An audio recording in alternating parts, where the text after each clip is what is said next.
Jensen Huang, The Software Moat. June 18, 2024. For a brief, historic moment, the world had a new king. Jensen Huang, the co-founder and CEO of NVIDIA, stood at the peak of a $3.4 trillion mountain. Analysts whispered that he wasn't just leading a company. He was leading the first entity destined for a $4 trillion valuation. But to understand the man in the leather jacket, you cannot look at the triumph.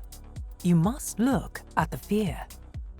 Behind the 250% revenue jumps and the sold-out H100 backlogs lies a leader obsessed with the cyclical trap. In the 60-year history of semiconductors, giants like Texas Instruments, Intel, and Samsung have all held the crown, only to see it slip away. Jensen's mission is simple: break the cycle before it breaks him. Flashback to September 1996. The golden era of the internet is dawning for everyone else, but for NVIDIA, it is a death knell. Their first chip, the NV1, is a technical ghost, rejected by Microsoft's DirectX. Jensen stands before a dwindling team and delivers the most famous mantra in Silicon Valley history. We have exactly 30 days of oxygen left. We are 30 days from bankruptcy. How does a man go from cleaning toilets in a Kentucky reform school to controlling the foundational layer of the global AI economy? From a red leather booth at a Denny's to a legal showdown in the US Supreme Court over the very intellectual honesty of his empire. This is not just a story of silicon and software.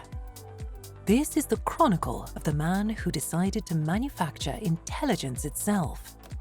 This is Jensen Huang, the architect of the digital brain. Chapter 1: Forged in the Chaos. NVIDIA was not born from abundance. Its DNA was forged in the raw fires of survival. Jensen Huang arrived in the United States as a young migrant, but his destination wasn't an elite prep school. Due to a clerical misunderstanding by his parents, he was sent to Oneida Baptist Institute in rural Kentucky, a place that, at the time, functioned more as a reform school for troubled youths than a traditional academy. At 9 years old, the future CEO of one of the world's most valuable companies wasn't coding.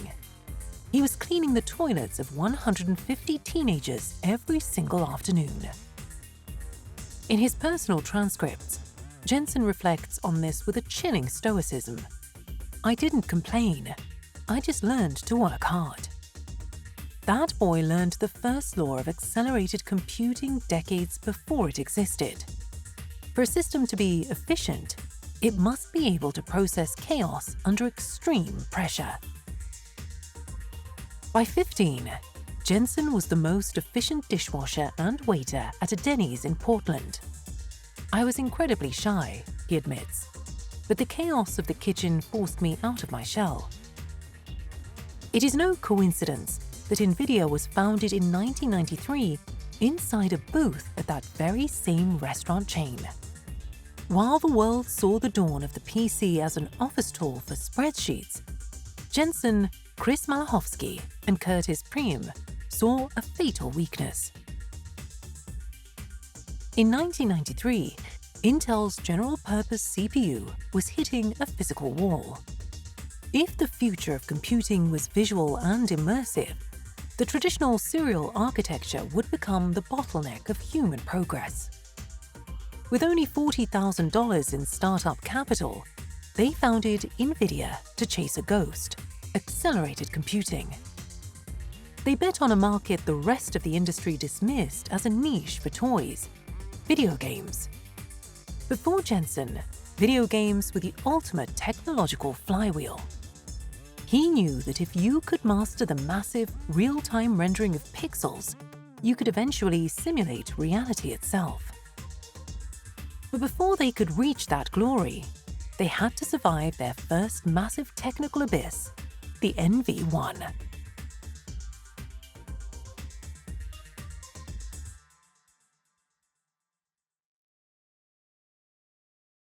By 1995, NVIDIA's first massive bet, the NV1 chip, was ready to conquer the market. But Jensen Huang had made a catastrophic technical gamble. At a time when the industry was undecided, he bet on quadratic texture mapping, a method that used curved surfaces to create 3D images. It was mathematically intelligent, but it was a lonely path. The industry hammer dropped when Microsoft released its first DirectX API. Microsoft chose triangles, not quads, as the universal language for PC gaming. This decision rendered NVIDIA's technology instantly obsolete. The NV1 wasn't just a failure, it was a dead end. The company was bleeding cash, and as Jensen famously put it, they were staring at exactly 30 days of oxygen. NVIDIA's only lifeline was a strategic contract with the Japanese giant Sega to build the graphics engine for the Sega Saturn. But Jensen was trapped in a moral and business dilemma. He knew that if they continued building the chip for Sega using NVIDIA's flawed quad technology, Sega would lose the console war to Sony's PlayStation, and NVIDIA would eventually perish anyway. In an act of intellectual honesty, or as many at the time called corporate suicide, Jensen flew to Japan. He sat across from Shoichiro Irimajiri, the CEO of Sega, and told him the brutal truth. Our technology is on the wrong path. If we finish this project, you will produce an inferior product. Jensen asked for the impossible. He asked Sega to terminate the contract, but to pay the remaining $5 million anyway. If you don't pay us, Jensen pleaded, NVIDIA will cease to exist tomorrow. To the astonishment of the tech world, Irimajiri-san agreed. He didn't pay for a working chip, he paid for Jensen's integrity. That $5 million was the most expensive oxygen in history. To make it last, Jensen had to fire half of his workforce. These weren't just employees, they were friends who had shared the Denny's dream. This trauma institutionalized a permanent state of emergency at NVIDIA. With the remaining team, Jensen funneled every cent into the Riva 128. They abandoned quads and embraced Microsoft's triangles with a vengeance. When it launched in 1997, the Riva 128 was 400% faster than anything else on the market. It was a dive catch of epic proportions. NVIDIA was no longer just a survivor, it had become a hunter. But as Jensen looked at the horizon, he saw 70 rivals waiting to kill him. The war was only beginning.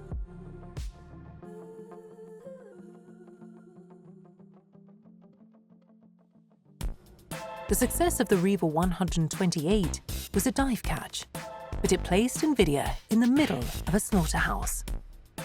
By 1997, there were over 70 companies fighting for the soul of the 3D graphics market. It was a commodity war where price cutting was the only weapon for most. Jensen Huang realized that if NVIDIA played by the industry's rules, they would eventually be ground into dust. He decided to break the laws of time. The industry standard for developing a new chip was 18 to 24 months, following the steady beat of Moore's law.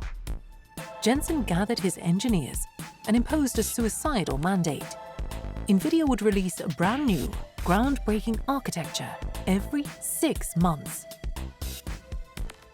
It was a strategy of relentless execution. By the time a competitor like 3DFX or S3 could react to one NVIDIA chip, Jensen had already launched 2 more. This forced the competition into a permanent state of obsolescence. To achieve this, NVIDIA had to reinvent its internal engineering, running multiple design teams in parallel, a massive financial risk that pushed the company to the edge of its operational capacity. In 1999, the war reached its climax. NVIDIA released the GeForce 256. Jensen didn't just market it as a faster card, he coined a term that would redefine computing history: the GPU, Graphics Processing Unit. This wasn't just branding. Technically, the GeForce 256 moved the transformer lighting calculations, the most heavy mathematical lifting of 3D, off the CPU and onto the chip itself. It was the birth of a new era. This performance leap was so massive that NVIDIA secured the prestigious contract for the original Microsoft Xbox, receiving a crucial $200 million advance. The 6-month cycle worked. By the early 2000s, the 70 competitors had been reduced to just 2, NVIDIA and ATI. In a final act of dominance, NVIDIA acquired the assets of its former idol and arch-rival, 3DFX, in 2000. Jensen had cleared the board. He was the undisputed king of gaming. But at the very moment of his greatest triumph, he began to look at the high-performance computing market. He realized that the GPU's massive parallel math could do more than just draw pixels. It could solve the world's most complex problems. The seeds of CUDA and the $10 billion gamble were being planted.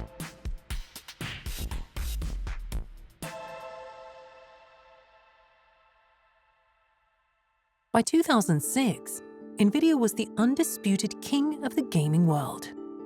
But Jensen Huang was restless.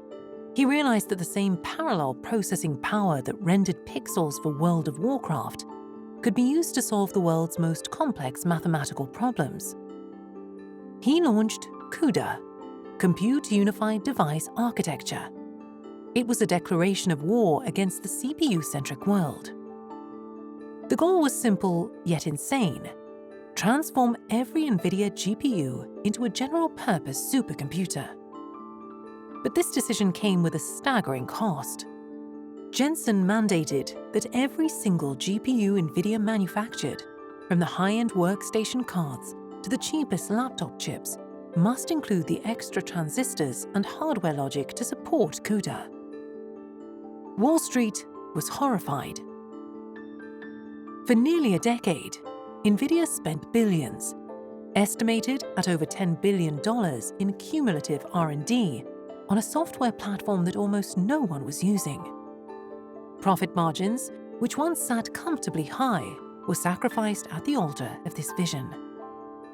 Analysts mocked the strategy, calling it the bridge to nowhere. During the 2008 financial crisis, NVIDIA's market cap plummeted, and the company was once again staring into the abyss. But Jensen wasn't just building hardware, he was building a software moat. He sent NVIDIA engineers to universities around the world, helping professors teach parallel programming using CUDA. He was seeding the ground.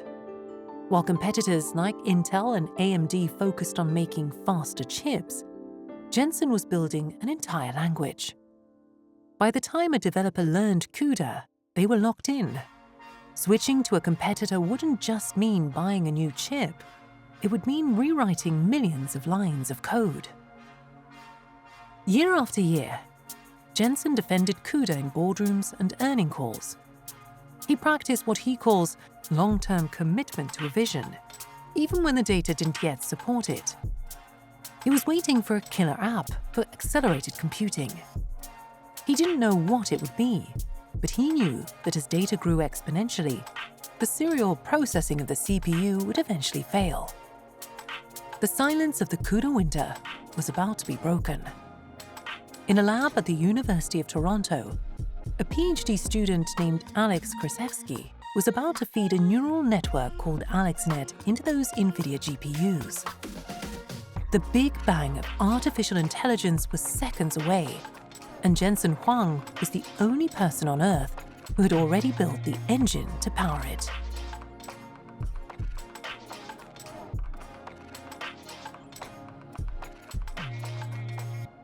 The year was 2012. While the world saw just another academic competition, Jensen Huang saw the spark that would ignite a global revolution. A neural network called AlexNet, powered by NVIDIA GPUs, crushed the competition in image recognition. It was the big bang of deep learning. Jensen didn't just celebrate, he pivoted the entire company. He realized that the $10 billion gamble on CUDA had finally found its soul: artificial intelligence. This pivot transformed NVIDIA from a graphics card company into the foundational engine of the world's most powerful data centers. Jensen's vision was no longer about drawing pixels, it was about generative AI. By the time ChatGPT launched in late 2022, NVIDIA didn't just have a head start, they were the only ones at the starting line. Jensen acted with a speed that terrified his competitors. He didn't just wait for orders, he re-engineered NVIDIA's entire roadmap.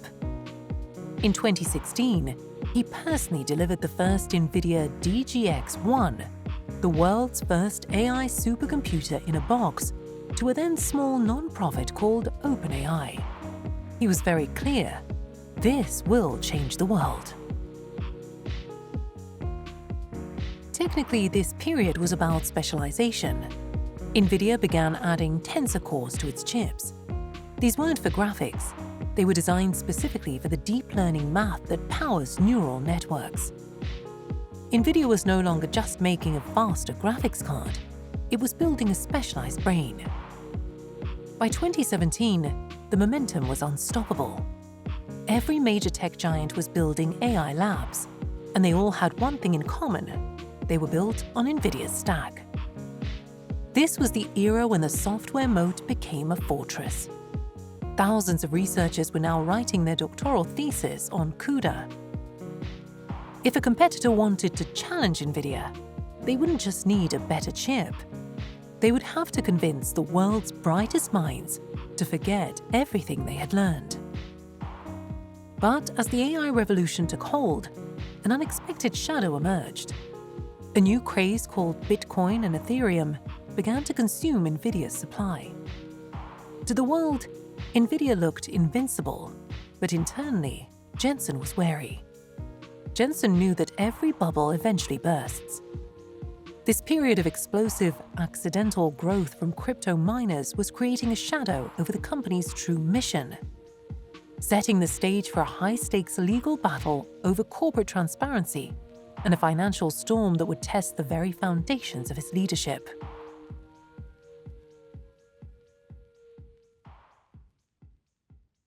In 2018, NVIDIA was riding a wave that looked like a miracle, but felt like a mirage.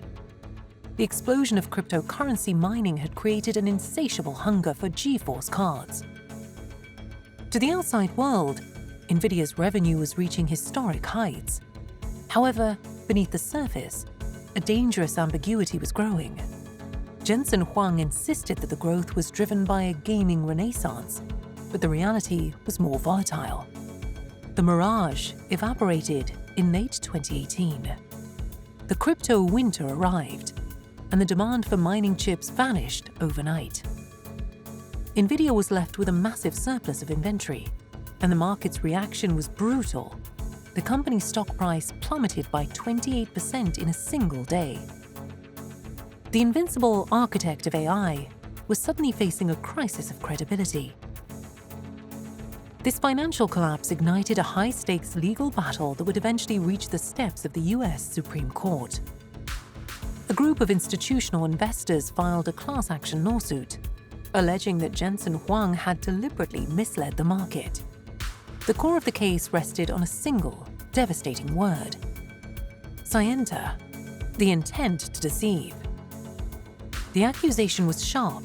Investors claimed that internal NVIDIA reports clearly showed over $1 billion in revenue attributed to gamers was actually coming from crypto miners. Jensen fought back, defending his intellectual honesty and arguing that the expert opinions used against him were nothing more than speculation. This battle, known as Petition number 23-970, became a landmark moment for Silicon Valley, questioning how much a CEO must disclose when their technology accidentally conquers a market they didn't intend to lead. While lawyers argued in Washington, Jensen was already looking past the wreckage. He didn't let the legal storm or the inventory crisis slow down his ultimate plan. He doubled down on the data center, acquiring Mellanox for $7 billion to control the highways between his chips. He was preparing for a world where AI wouldn't just be a research project, but the operating system of the entire planet. The storm of 2018 had been a warning. The era of generative AI was about to provide the answer.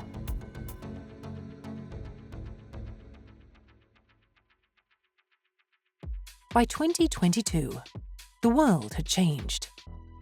The launch of ChatGPT signaled the arrival of the generative AI era, and NVIDIA was the only company prepared to power it. But as Jensen Huang stood on the brink of total market dominance, a new wall was built, not by a competitor, but by the US government. Washington imposed strict export controls on high-end AI chips. For NVIDIA, the stakes were astronomical. According to the geographical revenue data, China accounted for approximately 20% to 25% of the company's total business. Overnight, Jensen had to navigate a geopolitical minefield, redesigning chips specifically to comply with regulations while trying to keep his most important market from slipping away. Jensen's answer to the geopolitical and technical pressure was the Blackwell architecture. If the H100 was a spark, Blackwell was a sun. Packing an incredible 208 billion transistors, it delivered up to 30 times the performance of its predecessor for certain AI tasks. But Blackwell represented a deeper strategic shift. NVIDIA was no longer just a chipmaker. Jensen was now building entire AI factories. By integrating Mellanox networking technology, he controlled the highways that allowed thousands of chips to talk to each other as if they were a single giant brain. This system-on-a-cluster approach meant that even if a competitor produced a faster individual chip, they couldn't compete with the sheer efficiency of the NVIDIA ecosystem. The financial results were staggering.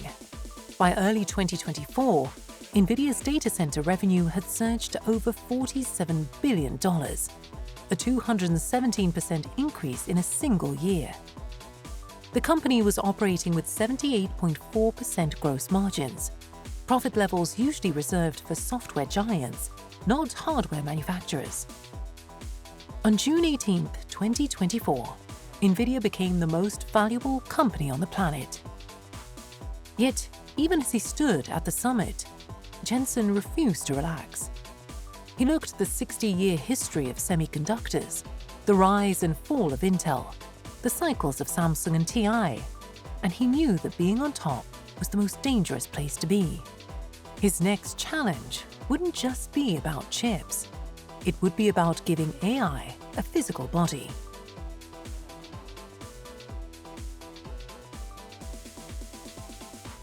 In 2024, Jensen Huang had already conquered the digital world, but his eyes were fixed on a new frontier, the physical one. He declared that the next wave of AI would be physical AI, intelligence that doesn't just process text or images, but understands the laws of physics. Everything that moves, from autonomous cars to humanoid robots, would eventually be powered by an NVIDIA brain. This identifies it as the third pillar of NVIDIA's future. To win this race, Jensen isn't just building chips, he is building the Omniverse. This is a digital world where robots are trained millions of times in a virtual simulation before they ever step into a real factory. By the time a robot starts its job, it has already lived 1,000 lifetimes of experience. Jensen's strategy is a total vertical integration. He is transforming NVIDIA into a provider of AI factories, He believes that in the future, every company will have two factories, one that produces physical goods and a digital one that produces intelligence.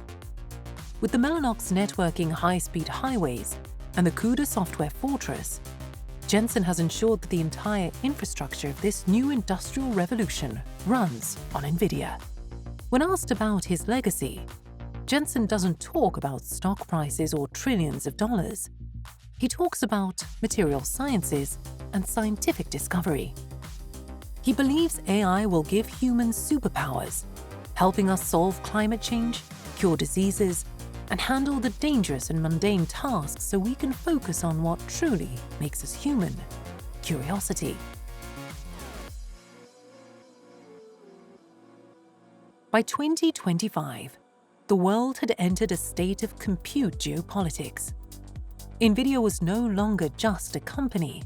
It had become a strategic resource, similar to oil or grain. The launch of the Blackwell B200 hadn't just met demand, it had ignited a global scramble. Nations like Japan, France, and the UAE began building sovereign AI clouds, realizing that depending on a few Silicon Valley giants for intelligence was a national security risk. But as 2025 progressed, a new whisper began to haunt the industry: the wall. For years, AI progress relied on scaling laws, the idea that more data and more GPUs would inevitably lead to more intelligence. However, in 2026, the returns are starting to diminish.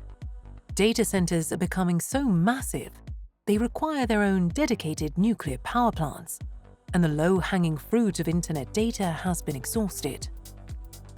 Jensen's response to the wall is typically defiant.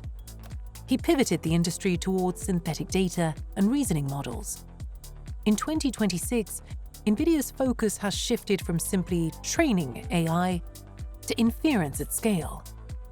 The goal is no longer just to build a model that knows everything, but to build a system that thinks through a problem for days if necessary, using massive clusters of GPUs to reach a breakthrough. The competition in 2026 has never been fiercer. NVIDIA's biggest customers, Amazon, Google, and Microsoft, have become its most dangerous rivals, pouring billions into their own custom AI chips to escape the NVIDIA tax. Yet, the software moat remains unbreached. While others build chips, Jensen is building the entire ecosystem, the networking, the libraries, and the pre-trained models that make a competitor's hardware feel like a relic before it even leaves the factory. In this era, Jensen Huang has become one of the world's most influential diplomats.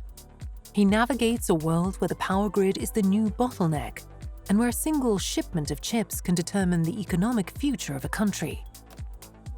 The trillion-dollar question of 2026 is no longer if AI will change the world, but who will own the infrastructure of that change?